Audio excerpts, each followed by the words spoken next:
We have some breaking news as Treyarch has just dropped a new Black Ops 6 Zombies update, and they are actively apologizing for the changes that they made to the game with the last update, including the nerfs to speedrun tactics, the changes with ammo mods, the bugs on Citadel Day more, and the changes to directed mode. I am really surprised about this, so we're going to dive into all of this and also talk about their attitude towards this new type of open, honest communication, which I am very happy to see. So jumping into the patch notes for today, if we scroll down, there is quite a few things that they've changed across the board. If we go down to zombies here, look at this massive paragraph of an apology and explanation that they have. So let's dive in. It starts saying, hey everyone, let's talk about those changes from January 3rd. The team is always focused on making zombies fun and rewarding. It's why we make video games, but we don't always nail it the first time. Some fixes for bugs or exploits can become lower priority as more important issues come up, and some need to be held for an update further down the line.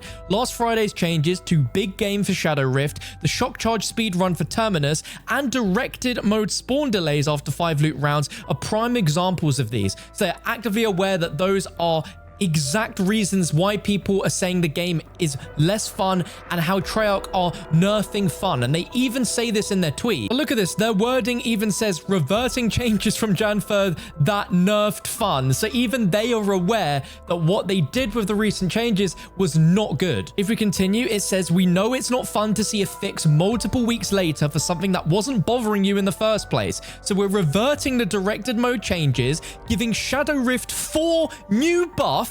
What?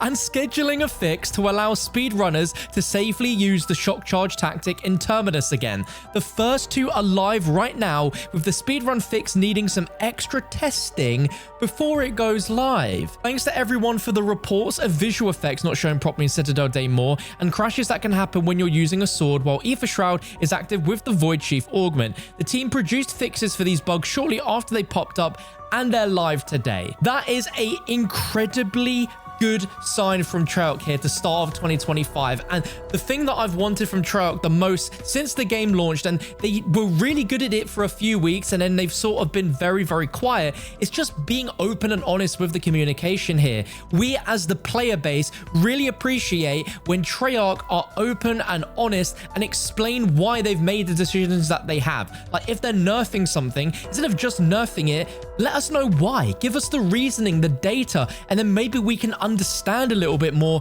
why you are making those changes. And so with last week's changes, where we saw so many drastic stuff like the shock charge speedrun step for Terminus, if you're not aware of that, what that is essentially is that during the lockdown step where you have to stay inside under the boat for 2 minutes, you could completely bypass that by throwing a shock charge on the door as it shuts and you start that step, so you can skip that lockdown. It's a really cool little trick. It wasn't hurting anybody, and there's probably less than 1%, maybe even less than 0.5% of the player base that even know that exists, and it's not hurting anyone by doing it. This is a PvE mode. Like, saving 2 minutes, how's that hurting anyone? You know what I mean? And so when they did it with no rhyme or reason, people were very annoyed, and I completely understand and I agree with them. It wasn't hurting anyone. So when they mentioned here, it's not fun to see a fix multiple weeks later for something that wasn't bothering you in the first place, that is so valid. And that is the case with the directed mode change, where once you've gone 5 subsequent rounds,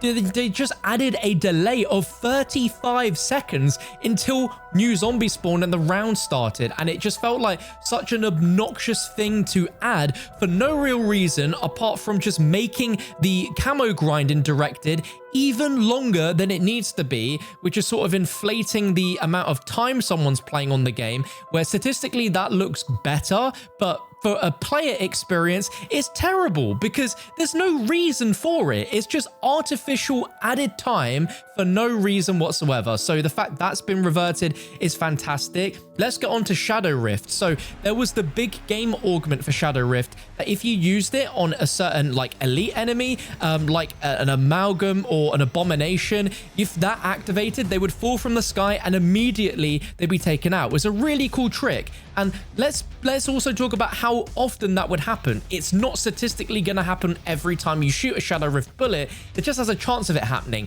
And again, it's not hurting anyone. It's been in the game since launch. No one's ever really complained about it, so it didn't really make any sense for them to change it. I never even thought, hang on a minute, this is kind of a bit too OP. Maybe they should change that. No one's ever said that. And so they've changed it now where Shadow Rift has 4 new buffs. So that's kind of unexpected. I've never seen Treyarch do something where they nerfed something, then they got rid of the nerf, but then they made something even better than what it was before due to them originally nerfing it. So really, really good news to see. And I think they should just leave it. Like, let's just have some fun with this, guys. You know what I mean? And then if we go back to the end of this with the visual effects just completely disappearing on Citadel Day More after a certain amount of time, like, that normally happens when you're about round 100 plus, because there's just so many effects happening all the time. That kind of makes sense, but this was happening like on a very, very low round, and it was just really weird, and it kind of made it seem like the update that they pushed on January 3rd just didn't seem to have enough time in the oven. There wasn't enough QA on it in order for them to really nail down all the bugs, so it's really unfortunate, but this is a really, really good sign to see Treyarch not only like fully 180 what they did, but then also explain it as well. Like, that's really, really good, and I think that should be encouraged by everyone here in the community. Like, I want nothing more than to see Treyarch just be super open and explain what they're doing and why they're doing it. And so this is really, really a really good sign. And then if we scroll down, we have quite a few, you know, things which cover some of the things that we saw issue-wise with Citadel, where the Void Chief Augment would literally crash your game, and they fixed the visual effects not playing. But then there's also some changes to directed mode where, like, there was a lot of complaints where the steps still weren't very clear. And I think they've addressed a few issues here where there's some issues if a player disconnects with a stamp, or a guidance would be incorrect each time a new stamp spawn, or picking up Solace, a stamp with spawn prevent. I still think there's still more they could do to fix the directed mode part of Citadel to make some steps clearer, because the Raven Sword, they still don't make it clear how you solve the actual, you know, antiquity to know what the puzzle is. So more stuff could be done there, to be honest. But there we go. Directed mode, they removed the extended time. Then for Shadow Rift, let's see. So the activation rate has been increased on normal enemies from 15 to 20. And special enemies has been increased from 5 to 7. And elite enemy activation rate with big game equip is increased from 5 to 7 as well. And they've decreased the cooldown. That's honestly really, really cool, which means that's going to happen more often. We're going to take out elites more often.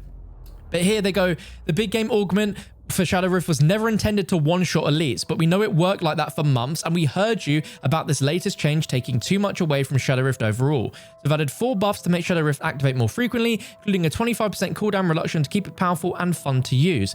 I mean, can't really say more than fair enough to that. Like, that is really good news. And then LTM. Now, a lot of people have complained, including myself, about how sort of lackluster Dead Light Green Light is. So they have changed it. So we always knew that they were going to add Liberty Falls to the map selection, but they've increased the round cap to 20 before exfil. Honestly, I did not expect them to do any changes to this LTM whatsoever. I thought they were just going to hear the feedback and be like, right, we know this wasn't something that people liked. We're going to make sure that the next LTM doesn't suffer from these same issues. But nevertheless, they have changed it to round 20, which is pretty good. With the launch of Dead Light Green Light, we wanted to ease players into the LTM with a single map and a 10-round cap before exfil to make sure the majority of players had a chance to be successful without feeling they needed Gobblegum to survive.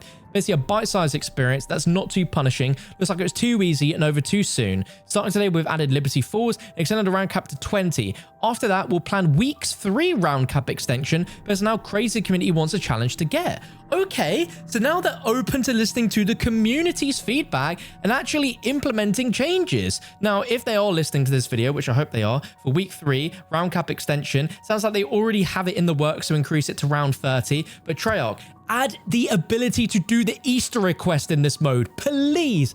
If you do that, people are going to love playing this LTM, and it gives a lot more replay value to it. So please, and also maybe consider adding it to Terminus as well. Like, Terminus has not had any love with any of these LTMs. So if that's possible, that would be fantastic. And also stability. We love to hear that there is a lot of stability. So sometimes bugs appear fixed in testing, but turn out to still be an issue in the live game after the patch goes out. And yes, this is definitely talking about the vermin double attack. Because it said it sucks everyone involved, leads to inaccurate patch notes, which we never want. So yeah, Treyarch were under fire for inaccurate patch notes where they said the vermin double attack was fixed when it wasn't. And they said that the double attack bug is one of these. Unlike the terminus speedrun fix, the proper solution for it unfortunately can't be implemented as quickly as some of the other items listed above. Look for both of those fixes when Season 2... Oh, they just dropped when Season 2 launches. Hello? Season 2 is officially launching on Jan 28th. That's news to me. I wasn't aware of that prior to recording this video, so that is pretty crazy that they just dropped that before Call of Duty and Activision themselves did. But at least they're being open and honest, and hopefully this is like the first and only time that they're going to get patch notes wrong. I don't quite understand how they have a fix for a patch and then the fix is not in the patch but it's still within the patch notes. So clearly this was a bit of a learning thing for them, and yeah, they never want to make these problems, they never want to have these mistakes. So yeah, they said that it's something that they never want. But so the vermin double attack bug and the terminus speedrun fix won't be a thing until Season 2. Now at least they're explaining it and kind of being open with it. I personally don't understand how this can't be fixed before Season 2. I'll accept that we have to wait and they've explained it all, but like something like that, I just don't really understand why it won't be fixed before Season 2 if these other things can be fixed as quickly as they have done. They're saying like the proper solution can't be implemented as quickly as some of the other items listed above. Maybe there's some technical stuff, like there's like an actual big title update that they can't push before Season 2. I don't know if there's just some weird technicalities with that, and so that's why it's put in there. Why it can't be hotfixed, I don't quite know, but at least they're being open and honest with all of that. And yeah, this was a really surprising update from Treyarch. I was not expecting anything, and obviously as the days go on, the multiplayer community, the Warzone community gets increasingly more frustrated with the state of the game, and it's great to see that Treyarch are at least being more open with their communication, and I hope that this is something that we just see more of going forward. We don't see less, because this is really good to see. Let me know your thoughts about it all down below in the comment section. Drop this video a thumbs up if you are happy with what Treyarch have said within these patch notes and what they're doing with the game's update that's now out, and make sure to subscribe for more updates as soon as they drop like this one.